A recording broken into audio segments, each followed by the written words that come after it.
9 ఏళ్ళు అయింది అధ్యక్ష టెండర్ ఇచ్చి, 9 ఏళ్ళైనా ఇంతవరకు ఉత్పత్తి మొదలు కాలేదు అధ్యక్ష. ఆనాడు 7 కోట్లకు పర్ మెగావాట్ విద్యుత్ ఉత్పత్తి చేస్తామని ఒప్పందం చేస్తే ఇవాళ 10 కోట్ల రూపాయలకు పెరిగింది అధ్యక్ష అంచనా. కొన్ని వేల కోట్ల రూపాయల కుంభకోణం జరిగింది. కుంభకోణానికి కారణం అక్కడ మాట్లాడేటైనా వాళ్ళ గురువు గారు దోపిడీకి ఏ విధంగా మొత్తం రాష్ట్రాన్ని జొర్రేయచ్చో, ఏ విధంగా దోసుకోవచ్చో వీళ్ళు చేసిన ప్రయత్నాలను, అది ఛత్తీస్గఢ్ నుంచి పవర్ పర్చేజ్ అగ్రిమెంట్లో జరిగిందేంది, భద్రాద్రిలో సబ్ క్రిటికల్ టెక్నాలజీ, గుజరాత్కు సంబంధించిన ఇండియా బుల్ అనే కంపెనీ సబ్ క్రిటికల్ టెక్నాలజీతోని 1000 మెగావాట్స్కు పర్చేజ్ అగ్రిమెంట్ ఇచ్చింది అధ్యక్ష బిహెచ్ఎల్కు.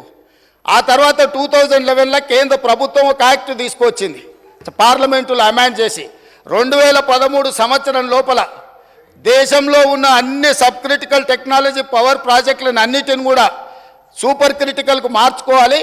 కొత్తగా నిర్మాణం చేయబోయే ప్రాజెక్టులు కూడా super critical technology. Sub critical technology అంటే నేను సింపుల్గా చెప్పదలుచుకున్నా అధ్యక్ష, సబ్ క్రిటికల్లో నువ్వు బొగ్గు పోసి ఉత్పత్తి చేస్తే బూడిద బొచ్చడు వస్తుంది, విద్యుత్ తక్కువ వస్తుంది అధ్యక్ష, కాలుష్యం ఎక్కువ వస్తుంది అధ్యక్ష. సో కాలుష్యాన్ని నియంత్రించడానికి, విద్యుత్ ఉత్పత్తి సామర్థ్యాన్ని పెంచడానికి, బూడిదను తగ్గించడానికి ఆ కాలం జల్లిన సబ్ క్రిటికల్ టెక్నాలజీని ఆపేసి సూపర్ క్రిటికల్లో బూడిద తక్కువ, విద్యుత్ ఎక్కువ, కాలుష్యం నియంత్రించవచ్చు అని సూపర్ క్రిటికల్కి వెళ్ళమని మన్మోహన్ సింగ్ గారు కేంద్ర ప్రభుత్వం చట్టం తీసుకొచ్చింది. చట్టం తీసుకొచ్చి కట్ ఆఫ్ డేట్ కూడా ఇచ్చింది. 2011లో చట్టాన్ని చేసినప్పుడు 2013 ఆఖరి వరకు ఇవన్నీ కూడా మార్చాలి కొత్తయని. ఈ పీరియడ్లో ఇండియా బుల్స్ అనే గుజరాత్ కంపెనీ బిహెచ్ఎల్కి పర్చేజ్ ఆర్డర్ ఇచ్చి కొనుగోలు చేసినాక యాక్ట్ మారింది. యాక్ట్ మారినాక వాళ్ళు అక్కడ ప్రారంభించలేకపోయారు, అది అక్కడ ఉండిపోయింది. వాళ్ళు వెనక్కి వెళ్ళి బిహెచ్ఎల్ను మేము కట్టిన పైసలు మాకు వాపస్ ఇవ్వండి అని అడిగారు. అప్పుడు బిహెచ్ఎల్ ఏమన్నది, మీరు పర్చేజ్ ఆర్డర్ ఇచ్చిండ్రు, మేము ఆల్రెడీ మిషన్లు తయారు చేసి ఆడ పెట్టినాం, ఇప్పుడు మీ డబ్బులు మీకు వెనక్కి ఇవ్వడానికి లేదు, మిగతా బ్యాలెన్స్ కూడా మాకు కట్టాల్సిందని వాళ్ళు అన్నారు. అప్పుడు బిహెచ్ఎల్ని ఏం చేయాలంటే, ఎవడైనా తలమాసినోడు, ఎవడైనా రాష్ట్రాన్ని దిగమింగటోడు దొరికితే వా బక్రాగాన్ని తీసుకొచ్చి మాకు అప్పచెప్పు, ఆ బక్రాగాన్ని ఎత్తి మీద ఇవన్నీ పెడతాం, నువ్వు నీ పైసలు తీసుకొని పోని. అప్పుడు ఆ బక్రా ఎవరైనా అంటే అక్కడ మాట్లాడటాయన అయిండు. కమిషన్ల కక్కుర్తి పడి ఇండియా బుల్ నుంచి 1000 కోట్లు మెక్కి కాలం జల్లిన సబ్ క్రిటికల్ టెక్నాలజీని బిహెచ్ఎల్ నుంచి మేము కొనుగోలు చేస్తామని వీళ్ళు వెళ్ళి ఒప్పందాలు చేసుకున్నాక వీళ్ళు పేమెంట్లు బిహెచ్ఎల్ చేస్తే బిహెచ్ఎల్ వాడు ఇండియా బుల్స్ గుజరాత్ కంపెనీకి పైసలు వాపసు ఇచ్చింది అధ్యక్ష.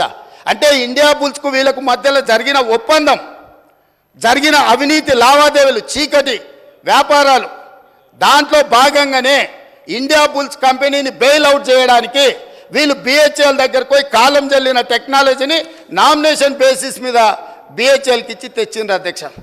ఎన్ని నెలలలో వీళ్ళు కంప్లీట్ చేస్తాం, రెడీగా ఎక్విప్మెంట్ రెడీగా ఉంటే 2 ఏళ్ళు 18 నెలల్లో పూర్తి చేస్తాం అన్నట్టున్నారు అధ్యక్ష. ఒకసారి ఆ రికార్డు కూడా మళ్ళీ ఇస్తా.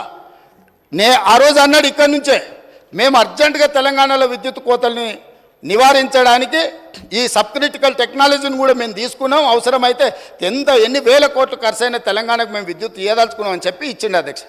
కానీ భద్రాద్రి కొత్తగూడెంలో నిర్మించిన భద్రాద్రి పవర్ ప్రాజెక్ట్ ఎన్ని ఏళ్ళకు పూర్తయింది అధ్యక్ష? ఇవాళ కూడా నీళ్ళు వస్తే నీళ్ళలో మునుగుతుంది అధ్యక్ష.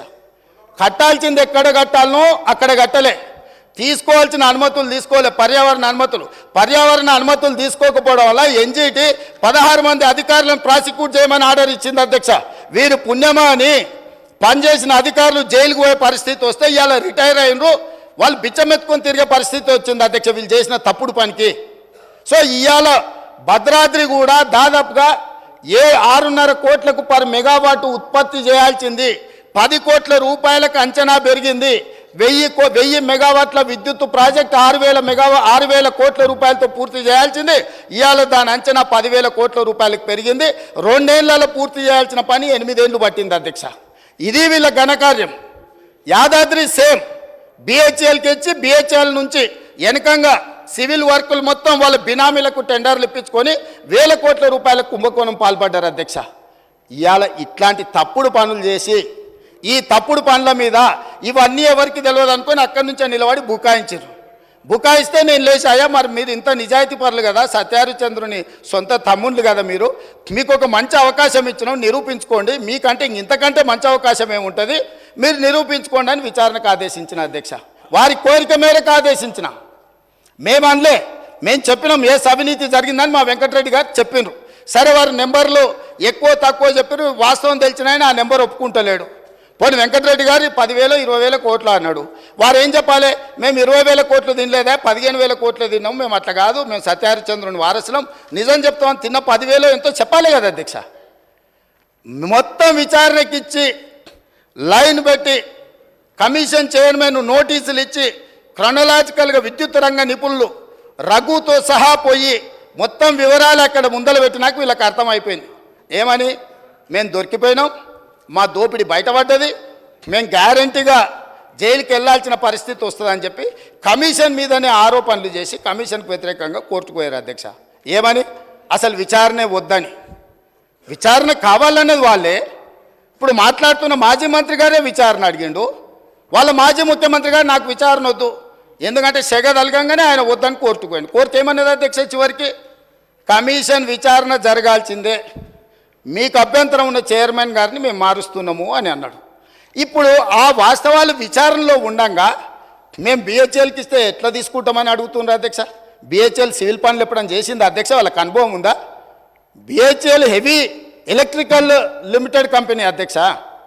ఎలక్ట్రికల్ మెకానికల్ ఎక్విప్మెంట్ మాత్రమే వాళ్ళు తయారు చేస్తారు, వాళ్ళు సివిల్ పనులు చేయరు. ఎప్పుడు కూడా ఏ పవర్ ప్రాజెక్ట్ కూడా బీఓపీ అంటారు. నేను మళ్ళీ చెప్తున్నా అధ్యక్ష, balance of plant work, civil వర్క్లు మొత్తం టెండర్లు పిలుస్తారు. వీళ్ళ తెలివితేటలంతా ఇక్కడనే ప్రదర్శించారు అధ్యక్ష. మొత్తం గంపగుత్తగా బిహెచ్ఎల్కి ఇచ్చారు. బిహెచ్ఎల్ నుంచి మళ్ళీ టెండర్లు పిలిచేసి యాజ్ ఇట్ ఈజ్ ఎస్టిమేటెడ్ రేట్లతోని 18% లెస్సులో కాంపిటీషన్ చేసిన బిహెచ్ఎల్కు అంచనా రేట్లకు ఇచ్చారు. ఇవాళ 40,000 కోట్లు అయింది అధ్యక్ష. 40,000 కోట్ల మీద 18% అంటే ఎంత పోయినట్టు అధ్యక్ష? దాదాపుగా 8,000 కోట్లు 9,000 కోట్ల రూపాయలు ఇవాళ తెలంగాణ రాష్ట్రానికి విద్యుత్ శాఖకు ఇవాళ నష్టం వచ్చింది. ఎవరు బాధ్యత తీసుకోవాలి అధ్యక్ష? దీనికి దోపిడీ చేసిన వాళ్ళు కాకపోతే ఎవరు తీసుకుంటారు అధ్యక్ష? ఇవాళ తెలంగాణకు చీకట్లు లేవు అంటే ఆనాడు సోనియా గాంధీ గారు, మన్మోహన్ సింగ్ గారు మనకు 53.46% ఇచ్చిండ్రు. ఆంధ్రప్రదేశ్లో రాజు కేసు వేస్తామంటే ఇవాళ ఆయన లేడు, దయాకర్రావు గారు.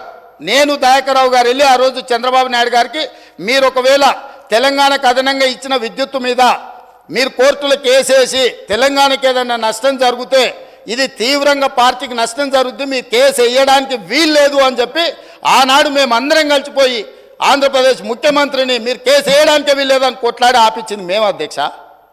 ఆయన ఏందో ఆయన గురువు, ఈయన గురువు, ఆయన గురువులకు పంగనామాలు పెట్టే లక్షణం మీది. మేము ఎప్పుడు కూడా ఎవరితోనైనా తెలంగాణలో ఏంది అధ్యక్ష, ధూపం మీద వస్తే ఎవరన్నా గిలాసని మంచినీళ్ళు ఇస్తే కూడా వాళ్ళని గుర్తుపెట్టుకుంటాం అధ్యక్ష. మనము 10 ఏళ్ళు 20 ఏళ్ళు కలిసి పనిచేస్తే సహచరులుగా ఉన్న మన వాళ్ళని మనం అగౌరవపరచాలని ఎక్కడన్నా ఉందా అధ్యక్ష? వాళ్ళకంటే తిన్నింటి వాసాలు లెక్కబెట్టే లక్షణం ఉంది, నాకు అట్లాంటి లక్షణం లేదు అధ్యక్ష. నేను మిత్రులను మిత్రులాగానే చూస్తా, సహచరులను సహచరులలాగా చూస్తా. పెద్దవాళ్ళని గౌరవించే సంస్కారం మా తల్లిదండ్రులు మాకు నేర్పినరు. మీలాగా ఎవరు అవకాశాలు ఇస్తే ఏ ఇంట్లో మీకు భోజనం పెడితే ఆ ఇంటి వాసాలే లెక్క పెట్టి ఆ ఇంటికే నిప్పు పెట్టే ఆలోచన మీకుంటుంది అధ్యక్ష. అది మీ లక్షణం, మీ బ్లడ్లు ఉంది, మీ డిఎన్ఏనే అది. ఎవరు నమ్మితే వాళ్ళను మోసం చేసే లక్షణం ఇది. కాబట్టి మళ్ళొక్కసారి ఏదైనా మీరు అంశాల ప్రాతిపదికన మాట్లాడుండ్రి, వివరాల మీద ఈరోజు సగం రాత్రి కానీ చర్చిద్దాం. అన్ని రికార్డులు తీసుకొని వస్తా అధ్యక్ష. నేను మొత్తం రికార్డులు సభలో పెడదాం. తప్పు పట్టించే విధంగా, తప్పుడు ఆరోపణలు చేసే విధంగా మాట్లాడితే ఎవరు చూసుకుంటూ ఊరుకోరు. మీ వాదన ఏందో కమిషన్ ముందలు చెప్పండి. ఇవాళ సాయంత్రానికల్లా కోరుకున్నారు కదా మీ నిజాయితీ, ఇవాళ సాయంత్రానికల్లా మీకు కమిషన్ చైర్మన్ నియమిస్తాం. మా ఉప ముఖ్యమంత్రి గారి అనుమతితో సాయంత్రానికంతా కొత్త చైర్మన్ కూడా అపాయింట్ చేపిస్తా అధ్యక్ష. నిన్న మన అసెంబ్లీ సమావేశాలలో ఉండి నిర్ణయం తీసుకోలేదు, ఎట్లాగో వారు గుర్తు చేసిరు. విచారణకు కొత్త చైర్మన్ నియమిస్తా అధ్యక్ష. 41 సంవత్సరాలు ఈ దేశాన్ని పరిపాలించిన కాంగ్రెస్ పార్టీ తెలంగాణ ప్రజల యొక్క మనసులను తీవ్రంగా గాయపరిచి చాలా భయంకరంగా ఆ రోజు వ్యవహారం చేసిన విషయం చరిత్రలో మర్చిపోలేం అధ్యక్ష. ఈ సందర్భంగా మనం పునశ్చరణ చేసుకోక తప్పదు. తెలంగాణ సమాజానికి కూడా ఒకసారి జ్ఞాపకకి తేవలసిన బాధ్యత మా మీద ఉంటుంది. ఆ తదనంతరం వచ్చినటువంటి తెలుగుదేశం పార్టీ వాళ్ళు ఒక 17 సంవత్సరాలు నిర్వాహకం చేస్తే అప్పుడు మరింత పరిస్థితులు తెలంగాణలో దిగజారిపోయినాయి అధ్యక్ష. చాలా ఘోరాతి ఘోరంగా దిగజారిపోయినాయి. ఎంత ఘోరంగా దిగజారినాయి అంటే ఆ రోజు స్పీకర్ స్థానంలో కూర్చున్నటువంటి వ్యక్తి, తమరు కూర్చున్న స్థానాన్ని అధిష్ఠించిన వ్యక్తి అధ్యక్ష, ప్రణయ్ భాస్కర్ అనే ఒక ఎమ్మెల్యే తెలంగాణ అంటే నో తెలంగాణ అనే పదం వాడటానికి వీల్లేదు అని స్పీకర్ రూలింగ్ ఇచ్చినటువంటి స్థాయికి తెలంగాణ దిగజారిపోతే ఆ రోజు కూడా మౌన ప్రేక్షక పాత్ర వహించింది కూడా కాంగ్రెస్ పార్టీ అధ్యక్ష. అపోజిషన్లో ఉండి కూడా వీళ్ళ నోర్లు పెగలలే. అదంతా కూడా చరిత్ర కదా అధ్యక్ష, హిస్టరీ కదా, దాన్ని ఎవరు కాదన్నారు. ఆ విధంగా జరుగుతూ చివరికి చంద్రబాబు నాయుడు ముఖ్యమంత్రి గారు ఉన్న సమయంలో ఆయన విపరీతంగా విద్యుత్ ఛార్జీలు పెంచేసి సంస్కరణల పేరు పెట్టి ఆ ముసుగులో విద్యుత్ ఛార్జీలు పెంచి 1 సంవత్సరం కాదు 3 సంవత్సరాలు కంటిన్యూగా 15% చొప్పున పెరుగుద్దని చెప్తే అప్పటికప్పుడే నేను ఒక నిరసన లేఖ రాసిన అధ్యక్ష. నేను ఆ రోజు డిప్యూటీ స్పీకర్ ఉండేవాడిని. నిరసన లేఖ రాసినంత పేపర్లలో వచ్చింది బహిరంగంగా. ఆ తర్వాత కమ్యూనిస్ట్ పార్టీల ఆధ్వర్యంలో బషీర్బాగ్లో ప్రజలు రైతులు నిరసన తెలియజేయడానికి హైదరాబాద్ వస్తే పట్టబగలు 11 మీరెక్కడదండి, మీరు తర్వాత వచ్చి కూర్చున్నారు. మీరు తర్వాత వచ్చి కూర్చున్నారండి, మాకు తెలియదా? మీ ఎమ్మెల్యేల నిరాదీక్ష అవన్నీ మాకు తెలుసండి, మేము ఎక్కడ పోయినాం, మేము ఉన్నాం కదా. ఆ ప్రదర్శన జరిగింది కమ్యూనిస్ట్ పార్టీల అధ్యక్ష. చనిపోయిన వాళ్ళు కూడా కమ్యూనిస్ట్ పార్టీల యొక్క కార్యకర్తల అధ్యక్ష, వీళ్ళు ఎవరు కాదు. వీళ్ళు ఆ తర్వాత ఇదొక మోక దొరికిందని అలా దొరబడి ఆ ఓల్డ్ ఎమ్మెల్యే క్వార్టర్స్ కాదు దీక్ష ప్రయత్నం మొదలుపెట్టారు అధ్యక్ష. అంతవరకు తప్ప ఏం చేయలే. 3 దారుణంగా కాల్చి చంపారు అధ్యక్ష. నేను అబద్ధాలు చెప్తలేనండి, చరిత్ర. It's a fact on record sir. ఉన్నానండి. మీరు తర్వాత దీక్ష వేసి టెంట్లో ఉన్నారు, అందరికి తెలుసు ఆ విషయం. అంత అయిపోయిన తర్వాత సల్లగా వచ్చి అప్పుడు శిబిరం పెట్టారు అధ్యక్ష. వీళ్ళు ఇక ముందరికి చాలా ఉన్నదండి మీ చరిత్ర.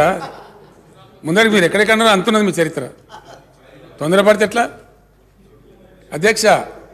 ఆ తదనంతరం ఈ పరాకాష్ఠ అయిపోయింది, లాభం లేదు, చివరికి ప్రజలు నిరసన తెలియచేసి హక్కులు లేకుండా కూడా కాల్చిస్తున్నారని చెప్పి ఈ సమైక్య రాష్ట్రంలో న్యాయం జరగదని భావించి నేను కొంతమంది మిత్రులను కలిసి ఒక 5-6 నెలలు ఈ దఫా ఎట్టి పరిస్థితుల్లో తెలంగాణ ఓడిపోవద్దు. ఎందుకంటే అధ్యక్ష ఈ కాంగ్రెస్ పార్టీ నాయకులే తేపకొకలు బయలుదేరాలి, జై తెలంగాణ అనాలి, పిలిచి మంత్రి పదవి చేయగానే దుకాణం బంద్ చేయాలి. ఇది ఎట్లా తయారైందంటే తెలంగాణ ఉద్యమం అంటే కూడా నమ్మని పరిస్థితి వచ్చింది అధ్యక్ష. వీళ్ళు ఎక్కడ చేస్తారండి ఉద్యమం అనే పరిస్థితి వచ్చింది. అనేక దఫాలుగా ఈ ఉద్యమాలు చేపట్టి విరమించుకున్న వాళ్ళు కూడా కాంగ్రెస్ నాయకుల అధ్యక్ష. నేను పేరు చెప్పదలుచుకోలేదు, చెప్పమంటే కూడా చెప్తా, నాకేం అభ్యంతరం లేదు. ఎవరెవరు చేసిన అనేది, ఏ రూపాలలో చేసిన అనేది కూడా నా దగ్గర ఉంది అధ్యక్ష. తదనంతరం ఒక 5-6 నెలలు సుదీర్ఘంగా చర్చ జరిపి మేధోమదనం చేసి ఎట్లా రావాలి తెలంగాణ ప్రజలనే తెలంగాణ విశ్వాసం లేకుండా పోయింది. ఉద్యమం చేద్దామంటే కూడా వాళ్ళు సహకరించే పరిస్థితి లేదు, అంతా కారుచీకటి అలుముకున్నదని చెప్పి ఒక 5-6 మాసాలు ఉద్యమ పందా పూర్తి స్థాయిలో నిర్ణయించుకొని చివరికి 2001 ఏప్రిల్ 27 నాడు స్వర్గీయ కొండాలక్ష్మణ్ గారి ఇంట్లో వారు ఆశ్రయం ఇస్తే మేము అక్కడ జెండా ఎగిరేసి జై తెలంగాణ ప్రస్థానం ప్రారంభించాం అధ్యక్ష.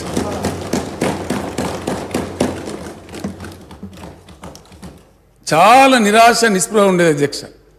ఇంకెక్కడ తెలంగాణ, ఎక్కడికి వెళ్ళి వస్తుందా, ఎవరు ఇస్తారా, జరిగే పని అవా అనే నిరాశలోనే ప్రతి వాళ్ళు మాట్లాడేది తప్పితే ఇంకొకటి లేకపోయినండి అధ్యక్ష. నేను స్వయంగా రాసిన అధ్యక్ష పాట ఒక నమ్మకం కలిగించడానికి, కోల్పోయిన ఆ అవిశ్వాసం నుంచి ప్రజలను బయటపడేయడానికి, యువతను బయటపడేయడానికి ఆ పాట నేనే స్వయంగా రాసిన అధ్యక్ష. 2-3 కవులను కూర్చోబెట్టుకొని సిపాయిల తిరుగుబాటు విఫలం అయ్యిందని అనుకుంటే దేశానికి స్వాతంత్రం వచ్చేదా, రాజీలేని పోరాటమే విజయం సాధిస్తుంది, ముమ్మాటికి తెలంగాణ రాష్ట్రం వచ్చి తీరుతుందని ఆ పాట నేనే రాసిన అధ్యక్ష. అదే పద్ధతులలో రాజీలేని పోరాటం చేసిన అధ్యక్ష. మేము ఎక్కడ వెనుకకు పోలే, అనేక ప్రలోభాలు పెట్టినారు, పార్టీని జీల్చే ప్రయత్నాలు చేసినారు, చాలా చేసినారు, అనేక రకాలుగా బాగా హింసకు కూడా గురి చేసినారు. అయినా కూడా మేము ఎక్కడ ఎన్నిదిరగకుండా పోరాడినాం కాబట్టి తెలంగాణ ఇయ్యవలసిన ఒక కంపల్షన్ క్రియేట్ అయింది కాబట్టి ఆ కంపల్షన్లో వచ్చింది అధ్యక్ష. దానికి సంబంధించి కొన్ని విషయాలు మర్చిపోలేము అధ్యక్ష. ఆ గాయాలు చాలా గుర్తుంటాయి. వీళ్ళు పెట్టినటువంటి గాయాలు, వీళ్ళు పెట్టినటువంటి బాధలు, ఉద్యమాన్ని అవహేళన చేసే